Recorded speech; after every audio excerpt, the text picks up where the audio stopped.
Saya Rahul, presenter Artificial Intelligence dari TV1.ai. Inilah Trending News Jumat 26 April 2024. Euforia kemenangan Timnas Indonesia melawan Timnas Korea Selatan dalam ajang AFF U23 di Doha, Qatar masih terasa hingga petang ini. Indonesia dan Korea bertarung sengit hingga perpanjangan waktu dengan skor imbang 2-2. Pertandingan harus diselesaikan dengan adu penalti yang juga sama kuat, sampailah pada kegagalan tendangan Korsel di tangan Hernando dan penentuan kemenangan dibukukan oleh Arhan 10-11 untuk Indonesia. And he does it, sending it right into the corner. Wild celebrations as the debutants have done it. They now face Uzbekistan or Saudi Arabia for a place in the final.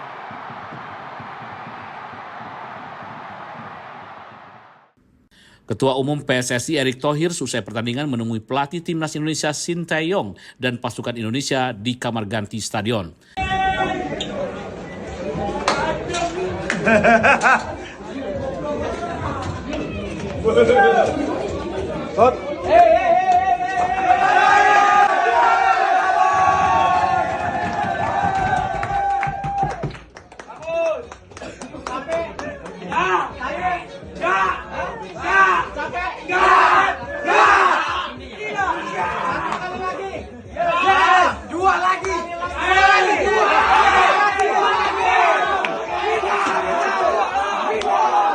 Selamat untuk Indonesia, kita ke berita selanjutnya.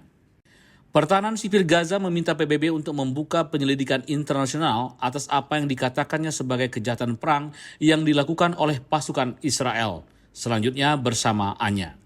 Pada hari Kamis, anggota tim menggali puluhan jenazah yang dikuburkan di kompleks medis Nasser di Khan Younis, sementara kerabat orang yang hilang menunggu, berharap menemukan dan mengidentifikasi orang-orang yang mereka cintai.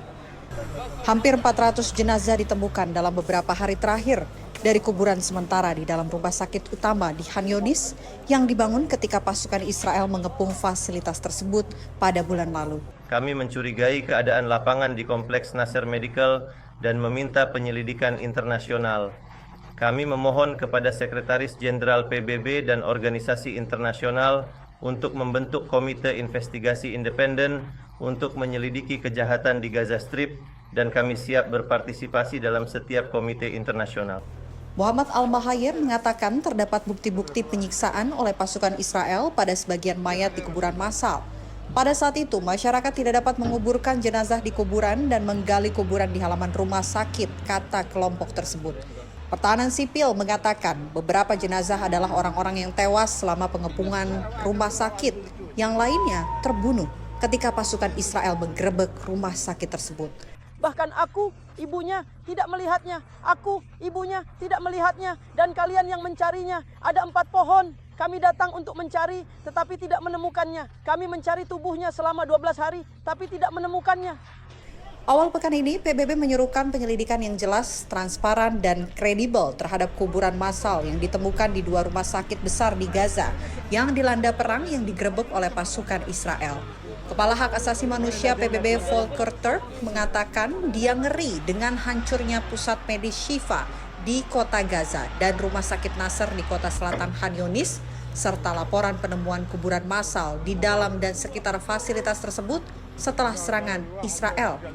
Juru bicara Departemen Luar Negeri AS Vedan Patel menyebut laporan kuburan massal di rumah sakit sangat meresahkan dan mengatakan para pejabat AS telah meminta informasi kepada pemerintah Israel. Militer Israel mengakui pasukannya menggali kuburan warga Palestina sebelumnya sebagai bagian dari pencarian sisa-sisa sandera yang ditangkap oleh Hamas dalam serangan 7 Oktober yang memicu perang.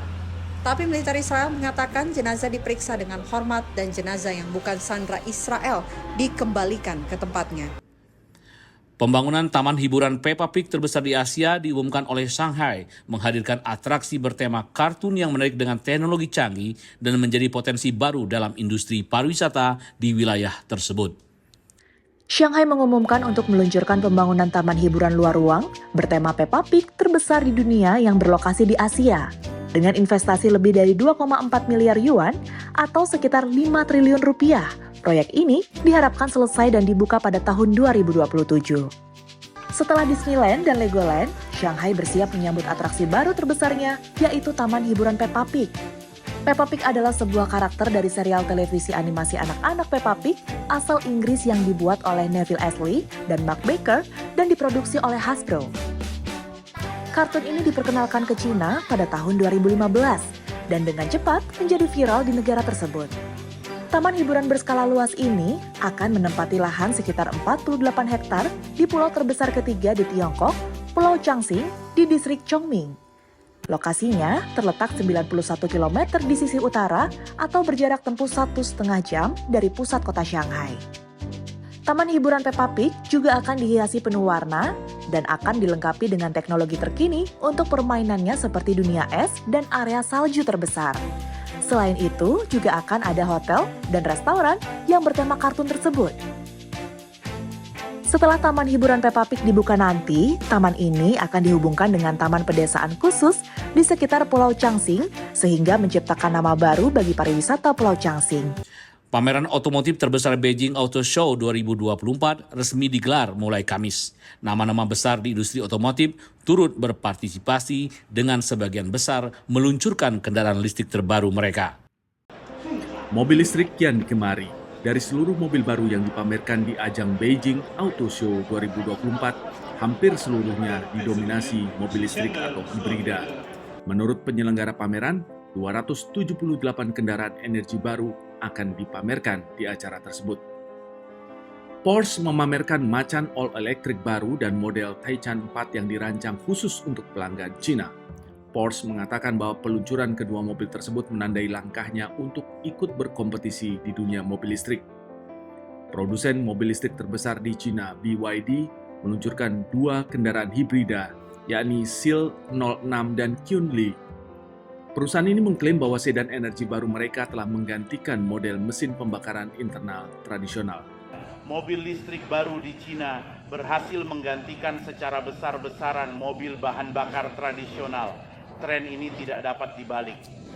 Para produsen mobil sangat menyadari bahwa kehadiran kendaraan listrik kian diminati konsumen, terutama di pasar Cina, apalagi ditambahi fitur aplikasi yang sudah dikenal publik. DJN memanfaatkan sosial WeChat, ekosistem digital YG Kaya, menghubungkan kehidupan pengguna tanpa celah, bersama terminal perjalanan Toyota YG luas, membuka lebih banyak imajinasi DLM perjalanan N kehidupan. Para pengunjung membanjiri stand pabrikan model Cina seperti BYD dan pendatang baru di industri otomotif, yakni Xiaomi. CEO Xiaomi, Lei Jun, mengatakan pesanan untuk mobil listrik pertamanya, yaitu sedan sporty SU7, telah mencapai 75.723 unit, di mana banyak dari pembeli SU7 adalah mereka yang sudah memiliki mobil premium lain, seperti BMW dan Audi. Pameran yang berlangsung hingga 4 Mei mendatang dihelat di tengah penjualan kendaraan listrik mencapai tonggak sejarah. Hal ini dibuktikan dengan lebih dari 50% mobil listrik terjual di negeri tirai bambu tersebut. Demikian trending news hari ini, kita jumpa lagi Senin. Saya Rahul, salam.